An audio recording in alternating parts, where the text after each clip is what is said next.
हो गया, फ्यूजन लिख लो, 5 मिनट है बस, लिखो। रुक जा भाई, चालू कर ले। चलो ठीक है, लिखो न्यूक्लियर। हाँ न्यूक्लियर फ्यूजन आज बम बनेगा।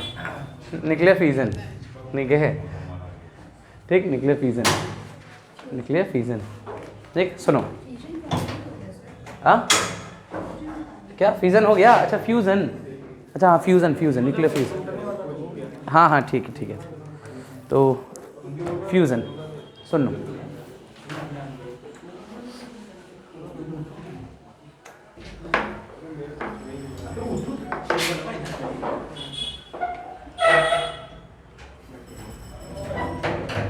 जिस दिन तुम लोग नहीं आते हो बहुत सुकून से पढ़ाते हैं, कसम से कह रहे हैं, बहुत ज़्यादा सुकून से, ज़्यादा भी पढ़ाते हैं। न्यूक्लियर फ्यूज़न, न्यूक्लियर फ्यूज़न में क्या होता है, जब दो छोटे छोटे ऑर्बिट हैं, दो छोटे ऑर्बिट नहीं, दो छोटे एटम्स हैं, ठीक है, दो छोटे न्यूक्लियस हैं, ठीक, दो छोटे न्यूक्लियस मिलेंगे, कंबाइन होंगे, तो कंबाइन होंगे तो क्या करेंगे? एनर्जी रिलीज करेंगे, ठीक है। दो छोटे छोटे न्यूक्लियस हैं, छोटे न्यूक्लियस भी अनस्टेबल होते हैं, ठीक है, जिनका बाइंडिंग एनर्जी पर न्यूक्लियन कम होगा तो वो कैसे होंगे? अनस्टेबल। तो वो दो छोटे न्यूक्लियस अगर कंबाइन होंगे, कंबाइन होकर क्या मिलेगा? एनर्जी, ठीक है। तो इसी रिएक्शन को क्या कहते हैं? न्यूक्लियर फ्यूजन, मिक्स हो जाना, ठीक है। बट देख, न्यूक्लियर फ्यूजन जो है, ठीक है, अर्थ पे कर सकते हैं। जैसे फ्यूजन का एग्जाम्पल कौन है? स्टार्स, सन, ये सारे हैं ना। हम लोग अर्थ पे न्यूक्लियर फ्यूजन कर सकते हैं कि नहीं? जैसे फ्यूजन मतलब समझ रहे हो क्या कर रहे हैं? जैसे ये बताओ, दो लोहे को जोड़ना है, कैसे जोड़ोगे? पहले हीट करेंगे, अच्छा थोड़ा बहुत क्या, इतना ज़्यादा हीट करेंगे कि वो मेल्ट हो जाएंगे, तब जुड़ेगा। तो वैसे ही यहाँ पे भी काम करना है, ठीक है, कि अगर किसी न्यूक्लियस को कंबाइन करना है, जोड़ना है, तो उसको इतना ज़्यादा एनर्जी देना होगा ताकि वो मेल्ट करके जुड़ जाए।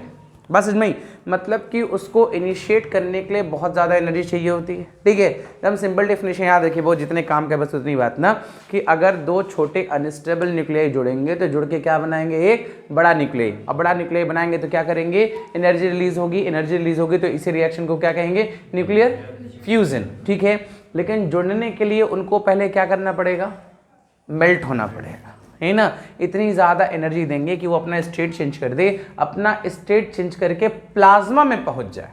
बस इसमें ही कि जो भी हमारे जो छोटे न्यूक्लियाई हैं उसको एक गिवन एनर्जी क्या होगी? बहुत ज़्यादा होगी, इतनी ज़्यादा होगी कि वो किस स्टेट में पहुंच जाए? प्लाज्मा स्टेट में पहुंच जाए, और तब वो जुड़ेगा, जुड़ के क्या करेगा? हमारा एनर्जी लिबरेट करेगा। बस इसमें ही। तो अर्थ पे उतनी ज़्यादा एनर्जी देना पॉसिबल नहीं है, इसलिए उस रिएक्शन को नहीं किया गया। हाँ ये है कि हम चाहेंगे उसको कंट्रोल कर लें या इस टाइप का नहीं कर सकते, इनिशिएट कर सकते हैं, लेकिन कब कर सकते हैं? जब हमको क्या चाहिए? बहुत लार्ज अमाउंट ऑफ एनर्जी मिलनी चाहिए। बस इसमें ही। अच्छा ये बात समझ गए कि दो छोटे न्यूक्लियाई जुड़े, जुड़ के क्या बनाए? Heavy nuclei. हैवी न्यूक्लियाई तो क्या रिलीज हुई? एनर्जी। तो this reaction is called nuclear fusion, यही ना। और न्यूक्लियर फ्यूजन इनिशिएट करने के लिए क्या चाहिए? बहुत ज़्यादा एनर्जी चाहिए। क्यों बहुत ज़्यादा चाहिए? न्यूक्लियस ताकि मेल्ट हो जाए, फ्यूज कर जाए, हाँ, कौन से स्टेट में पहुंच जाए? Plasma state. जैसे एग्जांपल सन, लिखे लिखे, when two small nuclei get fused together,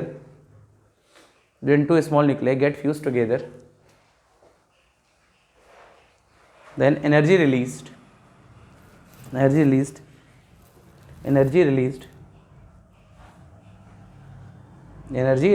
then the reaction is called nuclear fusion reaction.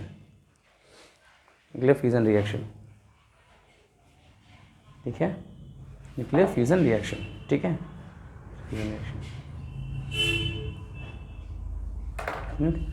For nuclear fusion, ऐसे लिख लो, पॉइंट में लिखो, for nuclear fusion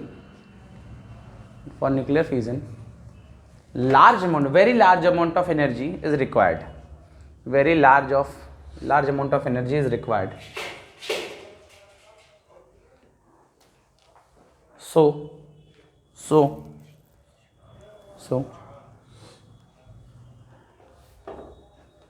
they get plasma state, ठीक है, they get plasma state. समझ में आ गया? ठीक है, ताकि उनको कौन सा स्टेट मिल सके? प्लाज्मा। ये कहानी समझ में आ गई? अच्छा ठीक है। अच्छा जैसे मान लो क्या कह रहे हैं हम, मान लो न्यूक्लियर को फ्यूज़ करना है, ठीक है। ऐसे सोचो कि अगर न्यूक्लियर फ्यूज़न हमको करना है तो हमको लार्ज अमाउंट ऑफ एनर्जी चाहिए, ठीक है। लार्ज अमाउंट ऑफ एनर्जी दोगे तो एक बार एनर्जी की ज़रूरत होती है। जैसे होता है ना कि एक बार किसी चीज़ को इनिशिएट करने के लिए हमको एनर्जी चाहिए और एक बार वो इनिशिएट कर गया तो लार्ज अमाउंट ऑफ एनर्जी वो खुद देने लगेगा, ठीक है। इसका जो इनिशियल एनर्जी गिवन है वो बहुत लार्ज है, ठीक। तो होता क्या है, जैसे मान लो जितनी एनर्जी उसको चाहिए उतनी एनर्जी हम नहीं दे पाते। जैसे एग्जांपल ऐसे सोच लो ना, स्टार का फॉर्मेशन समझ लो, ठीक है, कि अगर स्टार है, स्टार का फॉर्मेशन कैसे होता है? हाँ, जो हमारे गैलेक्सी में हाइड्रोजन है, क्लाउड्स हैं ना इस टाइप के, ठीक है, वो हाइड्रोजन क्लाउड क्लस्टर बनते हैं, ठीक, इकट्ठे होते हैं, ठीक है। जब क्लस्टर बन जाते हैं, बहुत ज़्यादा इकट्ठा होता है, क्यों इकट्ठे होते हैं? कौन से फोर्स से? ग्रेविटेशन फोर्स से, है ना। और ग्रेविटेशन फोर्स से वो इकट्ठे होते हैं, उनकी डेंसिटी कॉन्टिन्यूसली क्या होती है? बढ़ती रहती है, बढ़ती रहती है। अच्छा, अब एक तरफ मुड़ रहे हैं, ठीक है, एक तरफ मुड़ रहे तो बहुत ज़्यादा वेलोसिटी है ना, बहुत ज़्यादा वेलोसिटी है, बढ़ते जा रहे हैं, उनकी वेलोसिटी कॉन्टिन्यूसली क्या हो रही है? बढ़ रही है। और अगर उनकी वेलोसिटी बढ़ेगी तो टेम्परेचर भी क्या होगा? बढ़ेगा। बस नहीं, अगर हाइड्रोजन एक दूसरे की तरफ दौड़ रहे हैं तो उनके दौड़ने से क्या होगा? हमारा उनकी वेलोसिटी बढ़ेगी, वेलोसिटी बढ़ेगी तो क्या बढ़ेगा? टेम्परेचर बढ़ेगा। और टेम्परेचर बढ़ते बढ़ते, ठीक है, टेम्परेचर क्या हो जाएगा? एक टाइम आएगा क्या? मैक्सिमम, ये ना। लेकिन जो मैक्सिमम टेम्परेचर आएगा, ऐसे सोचना, ठीक है, कि ये हमारा वेलोसिटी बढ़ गया और वेलोसिटी बढ़ा, टेम्परेचर हमारा मैक्सिमाइज हो गया, तो दो छोटे छोटे न्यूक्लियस कंबाइन होने लगे, है ना। लेकिन इनको अभी कौन से स्टेट में पहुंचाना है? प्लाज्मा। प्लाज्मा स्टेट में पहुंचाने के लिए जितना हमको टेम्परेचर चाहिए उतना टेम्परेचर नहीं मिल रहा है, या जितनी हमको वेलोसिटी चाहिए उतनी वेलोसिटी नहीं मिल रही है ना। लेकिन जब वो हम लोग पढ़े होंगे या याद होगा मे बी कि वेलोसिटी कितने टाइप्स की होती है? कौन कौन? गैसियस एटम्स के लिए, अरे एक होता है आरएमएस, फिर मोस्ट प्रोबेबल, फिर एवरेज, है ना। जो आरएमएस वेलोसिटी की वैल्यू होती है वो क्या होती है? मैक्सिमम होती है। और मैक्सिमम नंबर ऑफ एटम के पास कौन सी वेलोसिटी होती है? Most probable. ये तो एवरेज है। बस इसमें तो होगा क्या कि अगर मान लीजिए करोड़ों लाखों एटम एक साथ दौड़ रहे हैं, उसमें से कुछ एटम की वेलोसिटी कितनी होगी? आरएमएस। और आरएमएस वेलोसिटी वाले एटम का टेम्परेचर भी क्या होगा? ज्यादा होगा। और जब वो टेम्परेचर ज्यादा होगा तो हमारा रिएक्शन क्या हो जाएगा? इनिशिएट। और जब रिएक्शन इनिशिएट कर गया तो फ्यूजन स्टार्ट हो गया, और जब फ्यूजन स्टार्ट हो जाएगा तो कॉन्टिन्यूसली टेम्परेचर क्या करता रहेगा? बढ़ेगा। और बाकी सारी चीजें जो मेल्ट नहीं कर रही थी या फ्यूज नहीं कर रही थी उनका भी फ्यूजन क्या हो गया? स्टार्ट हो गया। अब हमको नहीं करना है, बस नहीं, बहुत सिंपल बात कह रहे कि हाइड्रोजन का क्लस्टर एक दूसरे की तरफ दौड़ा तो हाइड्रोजन से क्या हो गया? मिल गया, ठीक है। उनके मिलने से उनकी वेलोसिटी बढ़ रही है ना, दो एक दूसरे से अट्रैक्ट कर रहे हैं। जब वेलोसिटी बढ़ रही है तो टेम्परेचर क्या हो रहा है? बढ़ रहा है। लेकिन जितना रिक्वायर्ड टेम्परेचर है उतना नहीं मिल रहा है, ठीक। वो जो रिक्वायर्ड टेम्परेचर वो कुछ ही एटम को मिल रहा है। कौन से एटम को मिल रहा है? जिनकी वेलोसिटी किसकी है? आरएमएस है। तो वो जिनकी आरएमएस वाली वेलोसिटी वो रिएक्शन को क्या कर रहे हैं? इनिशिएट कर रहे हैं, जिससे टेम्परेचर क्या हो रहा है? बढ़ जा रहा था, फ्यूजन स्टार्ट हो गया। और एक बार फ्यूजन स्टार्ट हो गया तो लार्ज अमाउंट ऑफ एनर्जी निकली, और वो लार्ज अमाउंट ऑफ जो एनर्जी है बाकी एटम को भी क्या कराना शुरू कर दिया? फ्यूज कराना कर दिया। अब हाइड्रोजन आता जा रहा है, फ्यूज होता जा रहा है, रिएक्शन चल रहा है, एनर्जी क्या होती जा रही है? लिबरेट करती जा रही है। बस इसमें यही पूरा काम हमारा सन के अंदर होता है, चाहे स्टार में। और स्टार में ये काम कब तक होता है? क्या रिएक्शन होता है उसमें?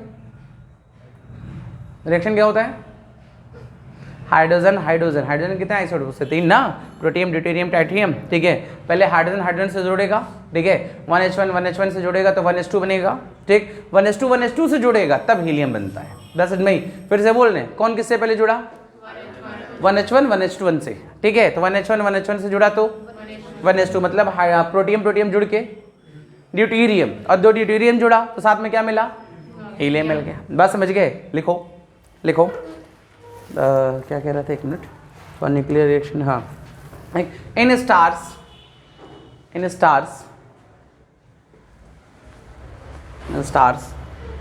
Hydrogen gases collect together due to gravitation force,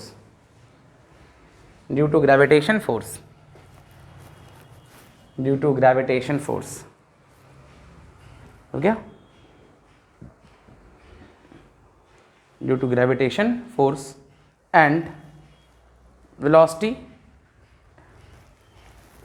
and temperature increases continuously,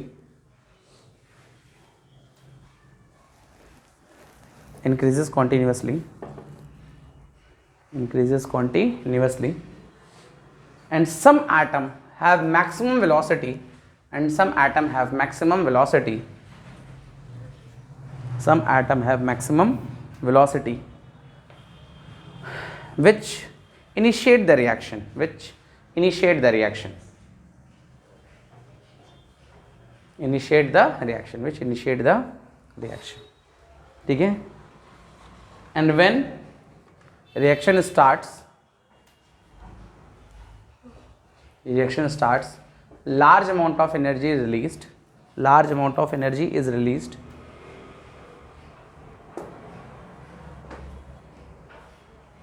which helps in further reaction. Further reaction हो गया. ठीक है. चलिए, तो ये हमारा कौन सा हो गया, सन. अच्छा, और कोई एग्जांपल इसका? अरे एटम बम. ठीक है, हाँ बम आ गया, बम. ठीक है, ठीक. तो वो उधर वाला जो था हाइड्रोजन बम था, ये क्या है, एटम बम. बस में ही ये सारी कहानी उन्हीं हमारी हो गई ना. अच्छा ठीक है.